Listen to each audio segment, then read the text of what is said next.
반갑습니다. 자, 이번 시간은 교과서 44쪽이에요.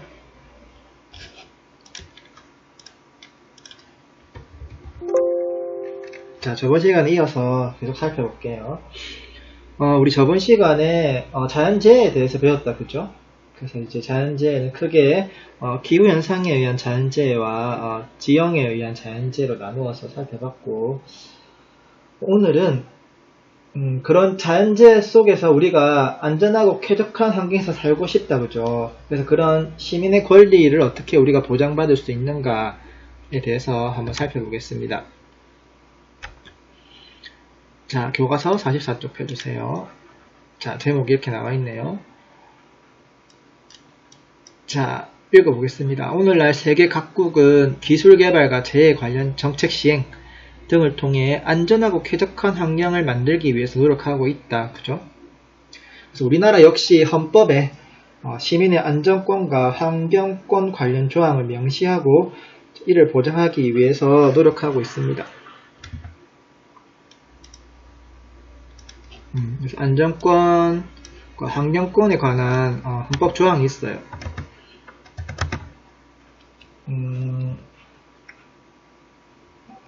한번 써볼까요? 헌법 제34조에 헌법 제34조가 안전권에 관한 내용이거든.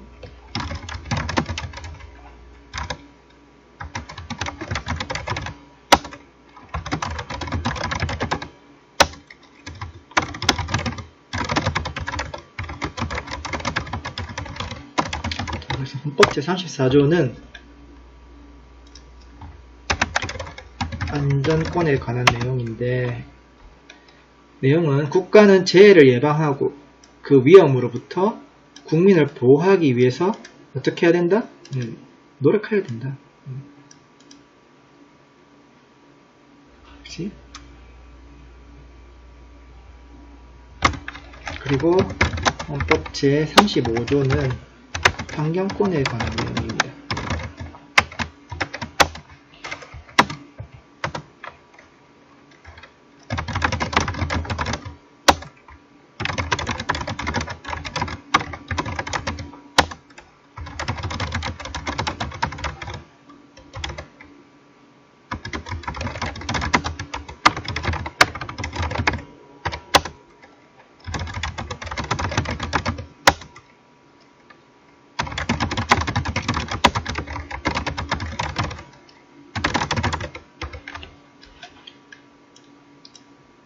자, 그래서 읽어보겠습니다.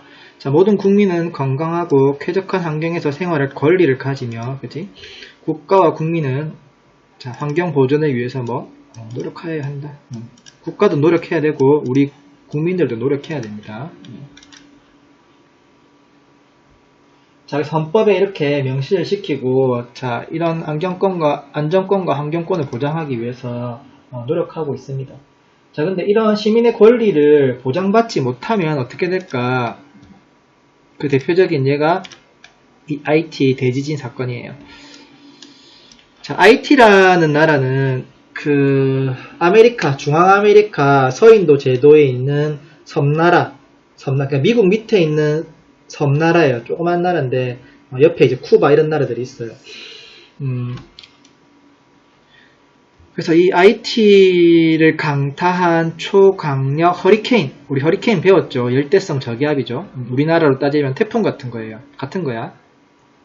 매튜는 전 국토를 초토화시켰대. 사망자 900명, 이재민 6만 명을 발생시켰답니다. 이 태풍으로. 그래서 이제 강풍으로 건물은 여기 보세요. 다 무너져 버렸고, 비도 많이 내리니까 폭우로 전국 곳이 물에 잠겼대요. IT 정부는 재해 대책 마련에 실패했대. 그래서 피해는 어떻게 되겠니? 더욱 커지겠지. 그래서 2010년에 있었던 대지진 이후로 천막, 오두막 등의 임시 거처에 머물고 있던 5만여 명의 아무런 보호막 없이 위험에 노출되었다. 자, 엎친 데 덮친 격으로 수질 오염, 그다음 위생시설 파괴, 열악한 의료 환경으로 질병이 돌았네. 콜레라 퍼질 가능성도 2차 피해가 발생하는 거지, 그지?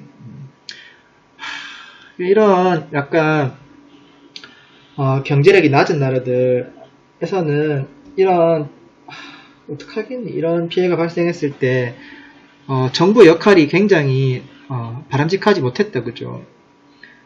자연재해로부터 시민들을 보호하기 위해서 정부는 어떤 노력을 기울여야겠니?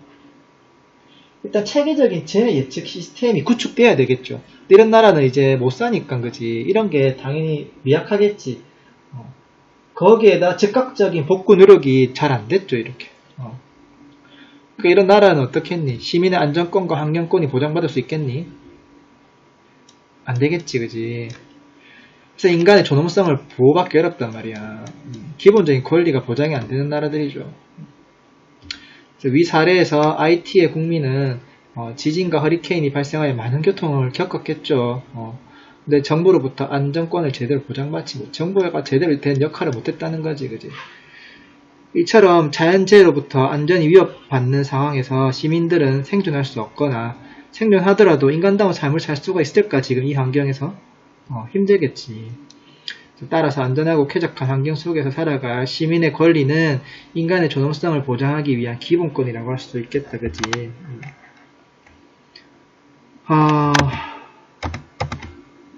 사진을 조금 볼까요? 선생님 좀 찾아봤는데 자, 이런 피해들이 보면은 뭐 전봇대도 무너지고 집이 다 무너졌지. 그지? 규모가 7이래 7. 규모가 4만 대여도 건물이 흔들리는 정도인데 7이니까 어떻겠니. 그지? 이런데도 뭐고 지진 그런 내진 설계가 되어 있는 것도 아닐 테고 집이 폭삭 무너졌죠. 그지? IT 지진의 사막화, 수만 명의 죽음을 누가 책임져야 하는가?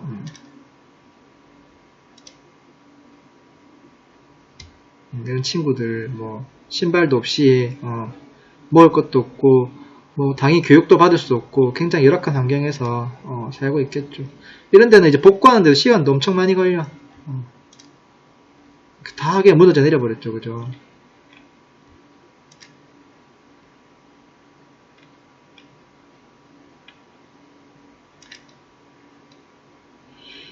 여기 가톨릭 국가예요. 여기.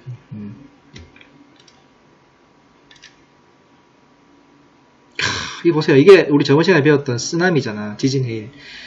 그러니까 파도가 출렁출렁 하면서 해안 쪽으로 올수록 급격히 이게 파고가 높아져. 이런 높은 파도가 이제 곧 여기를 덮치겠죠. 그죠? 이런 거 다 그냥 다 무너지겠지. 그지?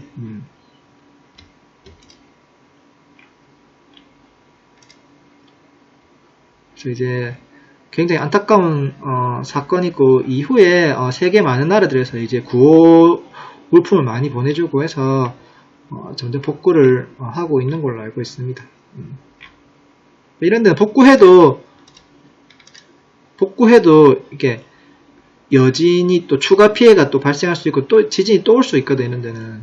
그래서 굉장히 어떤 힘든 환경에 노출되어 있습니다.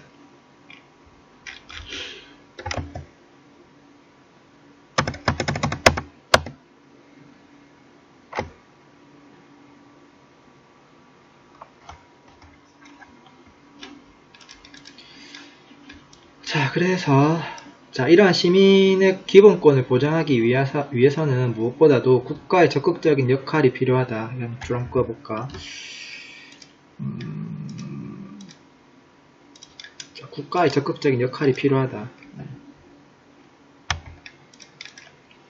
즉 국가는 재해 예방을 비롯해 복구와 지원에 대한 정책을 수립하고 시행하여야 한다.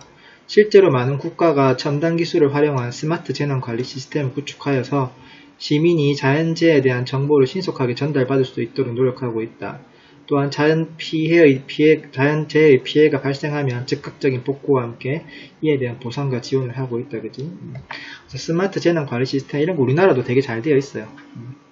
기상청의 기상정보, 국토교통부의 교통정보, 소방안전본부의 119 신고 내용, 각계각층의 기관이나 부서별로 이렇게 공조를 하는 거야. CCTV 영상도 보고, 통계 정보 이런 것도 보고 해서 연합해서 재난정보 통합 시스템을 말하는 거지.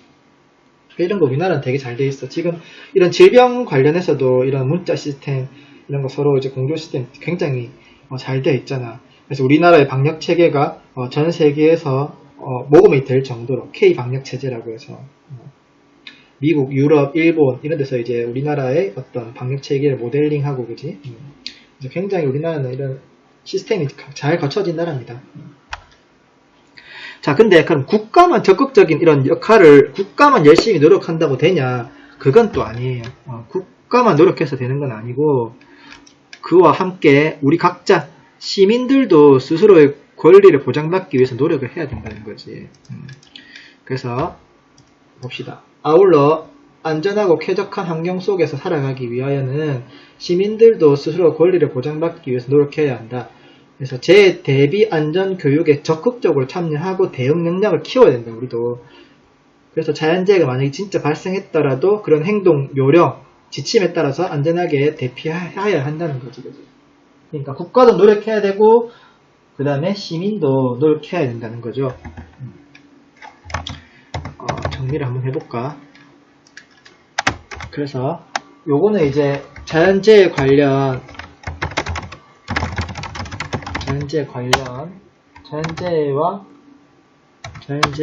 환경 관련 헌법 조항을 적은 거고, 그 다음에 국가의 노력이 필요하다, 그지? 그래서 뭐 안전과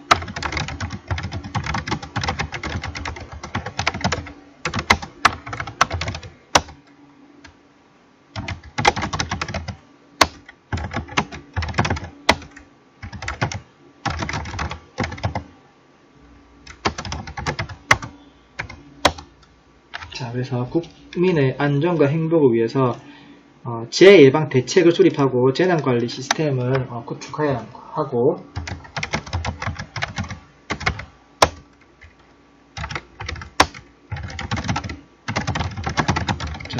실제 재난이 발생했을 때 피해 보상 및 복구 지원에 최선을 다해야 한다. 그죠? 국가의 노력만 필요한 건 아니고 우리들 스스로의 노력도 필요합니다.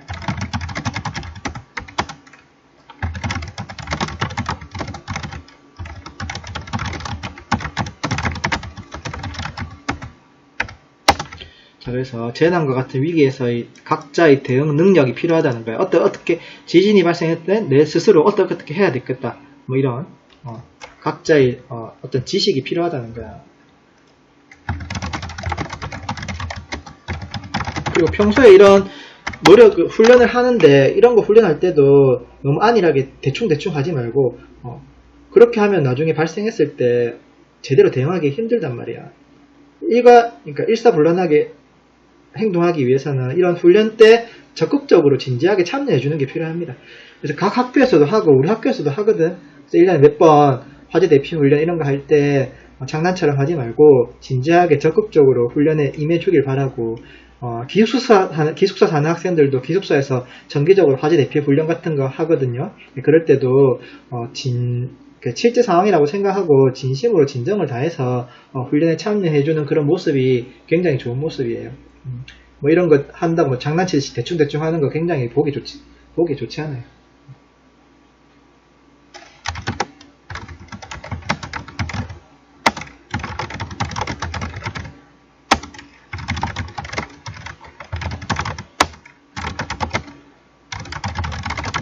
그리고 더 나아가서 그런 거를 이제 열심히 한다는 게 이제 성숙한 시민의식을 가지고 있는 사람이야. 그리고 이제 우리 다 같은 공동체잖아, 그렇지? 그래서 이 공동체 어떤 피해를 입은 사람들의 회복을 위해서 우리가 도와줄 수 있는 건 도와주고, 뭐 이렇게 하면은 뭔가 나라가 건강해지고 수준 높은 어떤 사회가 될 수가 있겠죠, 그죠? 이렇게 정리를 할 수 있을 것 같습니다. 자, 주제탐구 45페이지 조금 보고 오늘 마치면 될 것 같아요. 자, 그래서 한반도도 사실 판의 경계 부분에 있지 않기 때문에 사실 지진에 안전하지만 요즘에 또 지진이 조금씩 발생하잖아요, 그지? 그래서 이제 100% 안전하다고는 할 수 없어요. 그래서 우리도 어느 정도 대응이 필요한데, 자, 우리나라 지진 발생 현황을 살펴보고 칠레의 지진 대응 정책을 통해서 우리나라의 지진 대응 정책을 한번 모색해보자. 자, 그래서 우리나라 지진 발생 여러분 다 기억이 날 겁니다. 2016년 9월 10일 경북 경주시에서 기상청 관측 사상 최대 규모인 5.8의 강진이 발생하였다는 거지. 5.8이라는 건 진도를 얘기하는 거죠. 그래서 지진으로 발생한 에너지를 등급하여 지진 자체의 절대적인 크기를 나타내는 단위인데 굉장히 이 정도면 규모가 큰 건물이 무너질 정도입니다. 5.8이면 인명피해가 발생할 정도죠. 그래서 이번 지진으로 진앙이 위치한 경주에서는 부상자 2명이 발생하였고 진동을 감지한 시민들은 불안감에 밤잠을 설치하였다. 현재 과학기술로는 지진에 대한 단기 예측이 불가능하다. 결국 지진 피해를 최소화하기 위한 가장 좋은 방법은 최단 시간 내에 정확한 정보에 기초한 신속한 대응을 하는 것이다. 한국지질자원연구원의 자료에 따르면 우리나라는 지진이 빈번하게 발생하는 편은 아니지만 높은 인구 밀도, 난개발, 내진 설계 미비 등으로 지진에 취약하단 말이야. 그래서 이런 5.8 정도만 때려도 굉장히 큰 피해가 발생할 수 있다는 거지. 그래서 여기 경주, 울산 쪽에 양산 이런 데 단층선이 있어요. 단층선이 있기 때문에 여기는 지진이 또 날 수 있어. 지진은 한번 났던데 또 납니다. 한 놈만 때리는 거야, 계속. 그래서 여기는 언제든지 또 지진이 발생할 수 있습니다. 자, 반면 칠레 같은 나라는 그 환태평양 조산대에 위치한 나라이기 때문에 지진이 굉장히 빈번하게 발생하거든. 그것도 강진이야, 강진. 5.8도 굉장히 큰 건데 이거와 비교할 수 없는 7, 8, 9 뭐 이런 굉장히 이제 이거는 뭐 발생하면은 전 국토가 황폐화되는 그런 정도의 규모, 사망자가 속출하는 이런 규모의 지진이 굉장히 계속 발생하고 있어요. 그래서 쌤 아까 말했듯이 지진은 발생하는데 또 발생해. 그래서 여기 한번 읽어볼게요. 지진과 화산활동이 활발한 칠레는 1960년대까지 큰 지진이 일어날 때마다 막대한 인명 및 재산 피해를 보았다. 그러나 이제 칠레는 초기 경보에서 구호에 이르는 방제 체계가 효과적으로 작동하면서 피해를 줄이고 세계적인 모범 방제 국가로 인정받고 있다.